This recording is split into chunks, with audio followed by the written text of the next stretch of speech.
Happy Monday, everybody. I hope you're doing well and you had a great weekend. As we always do at this time, let's recap last week's market. Let's preview the week ahead. Today is January 27th, 2025, and this is your Monday market update. Last Monday was a pretty full day in the U.S. as Martin Luther King Jr. Day had stock markets closed and many other institutions closed for the day. And if they were not closed on the day, productivity certainly dropped as the presidential inauguration took place.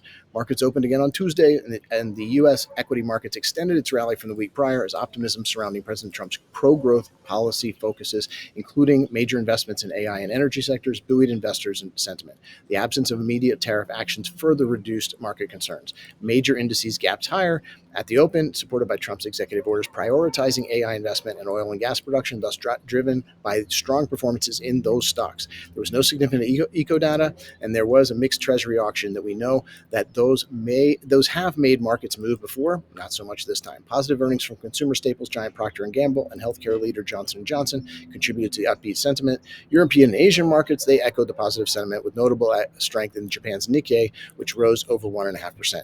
Investors applauded the administration's initial focus on AI and energy rather than tariffs. However, caution remains as potential tariff risks do loom in the medium term. Not to totally leave this behind, you'll recall that there are weird data points that the market actually takes note of now and then.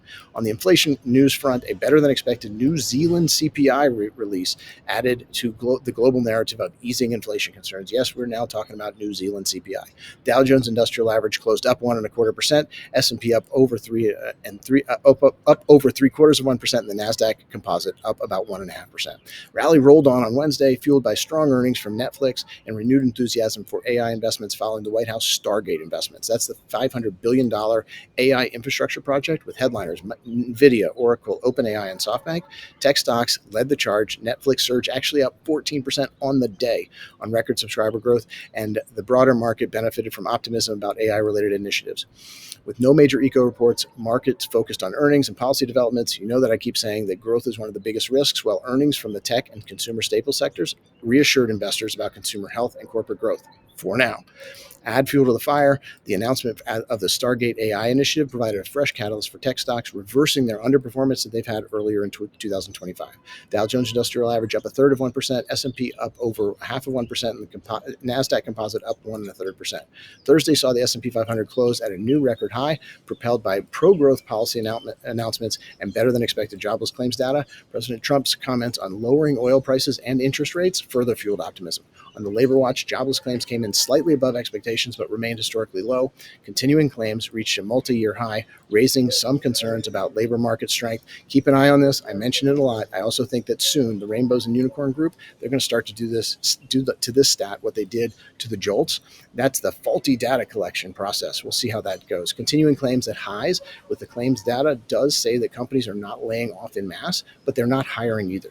On the politics side, Trump's commitment to lower oil and interest rates boosted risk appetite. However, ongoing concerns about tariffs and global economic stability remain. Dow Jones Industrial Average up almost 1%, S&P up 0.5%, and the Nasdaq up 0.25%. On Friday, U.S. stocks retreated from record highs, concluding a 2-week winning streak. On the earnings front, Texas Instruments stock dropped 7.5% after providing weaker than expected profit outlook for the first quarter, raising concerns again about that semiconductor sector. On the eco data side, disappointing reports on consumer sentiment and business activity contributed to a slight decrease in treasury yields, reflecting ongoing economic uncertainties. In stock-specific news, Novo Nordisk shares surged 8.5% following positive trial results for a new weight loss drug, while Nextera Energy saw a 5.25% increase after announcing new initiatives. For the day, Friday, Dow and S&P each down about 1/3%, Nasdaq down 0.5%. And despite Friday's downturn, the major indices did post gains for the week. The Dow was up 2.25%, S&P and Nasdaq each up about 1.75%. In case you felt the wind shift quickly, it did. This is the second fastest time since 1928. The S&P rallied from a 2-month low to a record high over just 8 sessions. According to Sundial Capital Research, that marked the second fastest reversal since 1928.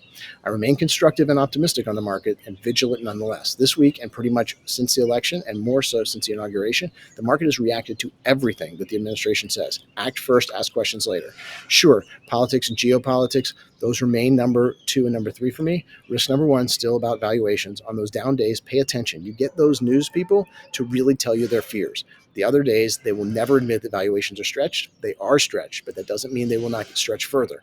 We're going to watch them together. Let's look into this coming week. This coming week is going to be a doozy. We'll get it all. Inflation, Fed, earnings. Don't worry. I'm sure that you'll hear from the administration on some items as well. And I hope not, but you are likely to hear from the Middle East and Ukraine also. Monday will be slow, but watch out. Tuesday is going to bring consumer confidence on the eco front and a lot of big earnings. Not the biggest, but big. Boeing, Lockheed Martin, Starbucks, Royal Caribbean, even General Motors. Wednesday, we're going to get Fed meeting decision, Powell's press conference. And if that's not enough, how about earnings from three of the largest companies out there, Microsoft, Tesla, and Meta? Other minor ones also. Eco data is going to be there, but not too much to move markets. Thursday will be the recover from the Fed decision day, or at least that's how it's been for a while. We'll get GDP, jobless claims, and add in there Apple, Visa, MasterCard, Caterpillar, UPS, and Intel, and you do have a full plate. Wrapping up the week will be on Friday will be the Fed's favorite inflation measure, the PCE. Do you think that they've already seen that in their meeting earlier in the week? Just wondering. We'll see how that goes. Employment cost index is another important one, but that week is full. Overall, we're seeing some of the fastest short-term markets that we've seen in a while. I continue to bring you these updates, but remember, the key is to keep your eye on the goals. Please stay in touch and come back on Friday for another planning video. We're almost done with another month. Have a great week.